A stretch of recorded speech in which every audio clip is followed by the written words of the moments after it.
Hello, কেমন আছো সবাই? আশা করি সবাই খুব ভালো আছো, সুস্থ আছো। তো আমিও ভালো আছি। আর দেখো আজকে সকাল সকাল বেরিয়ে পড়েছি রাস্তাতে হাঁটতে। আর হাঁটাও হবে, আর তার সঙ্গে আর একটা কাজ আছে, সেটা হচ্ছে ফুল আনতে যাওয়া। দাদার বাড়িতে ফুল আনতে যাচ্ছি। আর এই মেন রোড দিয়ে হেঁটে হেঁটে যাচ্ছি আজকে। এবার একটুখানি ভেতরের রাস্তাতে যাব, কারণ হচ্ছে পাড়ার ভেতর দিয়ে তো দাদার বাড়িটা। তো সেই জন্য পাড়ার ভেতর দিয়ে চলে যাচ্ছি হাঁটতে হাঁটতে। বেশ ভালো লাগছে, কিন্তু একটু মেঘলা মেঘলা দিন হলে বেশি ভালো হয়। কারণ হচ্ছে যে একটু রৌদ্র উঠে গেছে আমি যেই টাইমে যাচ্ছি। আর একটু ভোরবেলার দিকে আসলে বেশি ভালো হতো। এই দেখো সূর্য মামা একদম প্রখর রোদ নিয়ে তিনি তো তার কাজ করছেন। তো যাই হোক, ফুল আনতে চলে এসেছি। আর দেখো গাছে অনেক রকম ফুল ফুটে আছে, সাদা ফুল, জবা ফুল। তো আমি সেগুলো একটু তুলে নিচ্ছি। কারণ হচ্ছে কি বলো তো, গাঁদা ফুল নিয়ে এসে পুজো করাই যায়। তোমরা তো দেখলে এর আগের দিনকে আমি পদ্ম ফুল নিয়ে আসলাম বাজার থেকে কিনে। কিন্তু তোমার কিনতে কত পয়সা লাগছে, আর এই টাটকা ফুলের পুজো করার মানে মজাটাই আলাদা। আর এই দেখো ফুল তোলা হয়ে গেছে, আমি এখন আবার রাস্তায় হাঁটতে হাঁটতে চলে যাচ্ছি বাড়ি। এই তখন এসেছিলাম একটু মেন রোডের ওপর দিয়ে, এখন ভেতরে পাড়া দিয়ে যাচ্ছি। তো প্রায় কাছাকাছি চলে এসেছি বাড়ির। আর একটা রাস্তা গেলে পরেই বাড়ি পৌঁছে যাবো। তো চলো বাড়ি গিয়ে তোমাদের সাথে দেখা হচ্ছে। তো অবশেষে বাড়ি চলে আসলাম, আর এই যে ফুল নিয়ে চলে এসেছি। আর রাস্তায় কয়েকটা ভ্যাট ফুল পেলাম, সেটা নিয়ে নিয়েছি, শিব ঠাকুরকে দেওয়া হবে। আর কটা জবা ফুল নিয়েছি, গাড়ি ঠাকুর আছে। তো এই ফুল কটা রেখে নিই। তো অনেকটাই বেলা হয়ে যাচ্ছে, রাস্তায় রৌদ্র উঠে যাচ্ছে। তো বাড়িতে দেখে মনে হচ্ছে যে অতটা রোদ নেই, কিন্তু রাস্তায় বেরোলে বেশ ভালোই রোদ। চলো ফুলটা নিয়ে চলে আসলাম, আমি পুরো ঘেমে গিয়েছি। আর এইদিকে সমস্ত কাজই পড়ে আছে, বিছানা গোছানো, ঘর বারান্দা ঝাড় দেওয়া। তো সব কিছু করে নিতে হবে এখন। দিয়ে স্নান করে পুজোটা সেরে নেব। দেখো আজকে পাণ্ডবা একাদশী, তাই পুজো হয়ে গেল আর আমি একটু গীতা পড়ে নিচ্ছিলাম। আর গীতা পড়তে পড়তে একটা কথা এখানে দেখতে পেলাম, সেটা তোমাদের সাথে শেয়ার করার জন্য চলে আসলাম।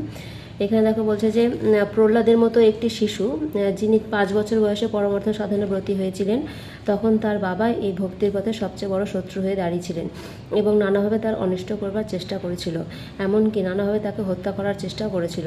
কিন্তু প্রহ্লাদ তার সমস্ত অত্যাচার সহ্য করেছিল। সুতরাং পারমার্থিক জীবনে অগ্রসর হতে হলে নানা রকম প্রতিবন্ধক আসতে পারে, কিন্তু সেগুলি সহ্য করতে হবে এবং এই দৃঢ় সংকল্প নিয়ে এগিয়ে যেতে হবে। তো প্রহ্লাদকে দেখে আমাদের শেখা উচিত যে উনি ওইটুকু বয়স থেকেই ভক্তি জীবনে এসেছিলেন এবং ভগবানের ওপর তার অটুট বিশ্বাস ছিল। তো সত্যি কথা বলতে কি, আমি দেখেছি যে এই ভক্তি জীবনে আসতে গেলে কিন্তু অনেক রকম বাধা আসে। অনেকে অনেক রকম অনেক কিছু বলে, এবং আমি শুধু ওটা না, আমি ফেসবুকে কাজ করতে এসেও দেখলাম যে সত্যি কথা বলতে কি, তুমি যখনই একটা কোনো কিছু ভালো কাজ করবে, তখনই কিন্তু মানুষ তোমার পেছনে লাগবে এবং তোমাকে নিয়ে অনেক কিছু বলবে। যদি তুমি সেটা শুনে তুমি যদি সেই কাজটা সম্পূর্ণ করতে পারো, তাহলে কিন্তু তুমি জয়ী হবে, তুমি এগিয়ে যেতে পারবে। এই যে যেমন প্রহ্লাদ যেমন দৃঢ় সংকল্প নিয়েছিলেন, তো তেমনই হচ্ছে সেই রকমই মনের মধ্যে দৃঢ় সংকল্প নিয়ে এগিয়ে যেতে হবে। আর আজকের দিনে এই একাদশীর দিনে একজনের কথা খুব মনে পড়ছে, সেটা হচ্ছেন প্রভু। ওনার পাঠ যখন শুনতে যেতাম, তখন উনি বলছিলেন, এইরকমই গরমকাল, আম ধরেছিল গাছে। তো উনি সেই আম গাছের দিকে দেখিয়ে উনি বলছিলেন যে এই যে আমগুলো ধরে আছে, তো এই আমগুলো ওপর তো অনেক ঝড় ঝাপটা অনেক কিছুই আসবে।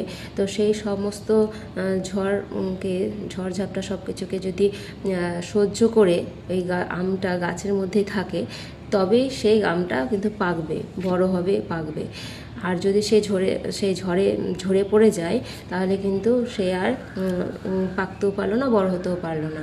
তো সেই রকমই হচ্ছে এই ভক্তি জীবন বলো বা যে কোনো তুমি ভালো কাজ বলো, সেই সমস্ত জায়গাতে তুমি যখনই কাজ করতে যাবে, তখনই কিন্তু অনেক রকম বাধা বিপত্তি আসবে। আর সেইগুলোকে যদি তুমি কাটিয়ে উঠতে পারো, তবে কিন্তু তুমি সার্থক হবে জীবনে। আর আমি চেষ্টা করেছিলাম, কিন্তু যাই হোক আমি পারিনি। কিন্তু এখানে আরও অনেক কিছুই বলা আছে। তো গীতাটা পড়তে পড়তে পড়া হয়ে গেল, আর ভিডিওটা কেটে গেল বলে আমি আর কন্টিনিউ করতে পারলাম না। তো যাই হোক, অনেক কিছু লেখা থাকে, সবসময় সব কিছু বলা হয় না। তো পড়তে পড়তে মনে হলো এটা তোমাদের সাথে শেয়ার করা উচিত বলে আমি শেয়ার করে নিলাম। আর দেখো আমার পুজো হয়ে গেছে। এই যে পুজো হয়ে গেছে, ভগবানের দর্শন করে নাও তোমরা। কালকে পদ্ম ফুল নিয়ে এসেছিলাম, সেটাই দিয়ে দিয়েছি ভগবানকে। আর এই যে পুজো হয়ে গেছে। আর এই যে ইয়েটা দেখছো, বৃন্দা দেবীর ড্রেসটা, এটা মাতাজি দিয়েছিল, মঞ্জু মাতাজি দিয়েছিলেন। তো আমি এটাও জানতাম না এরমভাবে ড্রেস পরায়, ওনাদের সাথে যুক্ত হয়ে কিন্তু আমি এগুলো সব কিছু জানতে পেরেছি। তো যাই হোক, অনেক কিছু শিক্ষার বিষয় আছে, সবটাই জানার দরকারও আছে, কিছু কিছু জিনিস না জানলে হয় না। আর আজকে বললাম পাণ্ডব একাদশী, তো সবাই আজকে নির্জলা উপোস করবে, প্রায়জনই করবে নির্জলা উপোসটা, কিন্তু আমি পারবো না এই নির্জলা উপোস করতে। আর 12 মাসই করছি, তো যাই হোক আজকেও একটুখানি কিছু না কিছু পাবো। আর এই যে খাই যে বাকুইট ভিজিয়ে রেখেছি, ভাবছি আজকে এই বাকুইটই পাবো, জানি না কি হবে, দোষ হবে কি না, জানি না পাপ হবে কি না, কিছুই জানি না।